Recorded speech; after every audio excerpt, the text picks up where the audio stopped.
ప్రజా సమస్యల పరిష్కార వేదిక సమావేశంలోకి వచ్చిన అర్జీలను త్వరితగతిన పరిష్కారానికి చర్యలు తీసుకుంటామని municipal commissioner J. Rama Appalanaidu వెల్లడించారు.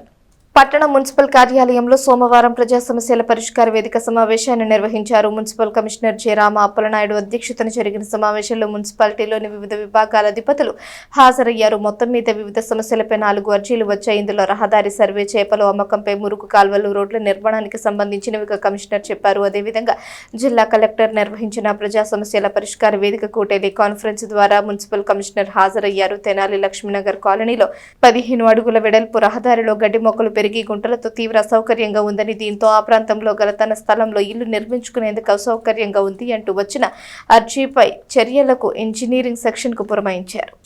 ఈరోజు తెనాలి పురపాలక సంఘంలో public grievance reduction system PGRS conduct చేయడం జరిగింది.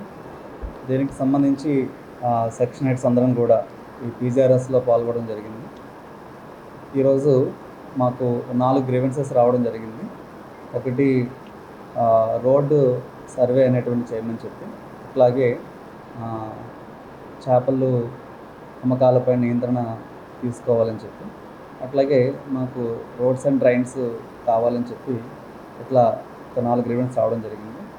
సో ఈ 4 గ్రీవెన్సెస్ కూడా వెంటనే సెక్షన్ హెడ్స్కి అప్పగించి సంబంధించినటువంటి గ్రౌండ్ రిపోర్ట్ తీసుకొని ఫైనాన్షియల్ సంబంధించినటువంటి అంశాలు అయితే అది మనకు ఉండేటువంటి బడ్జెట్ బట్టి ప్రాధాన్యత క్రమంలో దాన్ని పూర్తి చేస్తాం. మిగతా శానిటేషన్ గ్రీవెన్సెస్ అన్నీ కూడా సాయంత్రంలో క్లీన్ చేసేలాగా తగిన చర్యలు తీసుకునేటట్టు అధికారులకు ఆదేశాలు జరిగింది.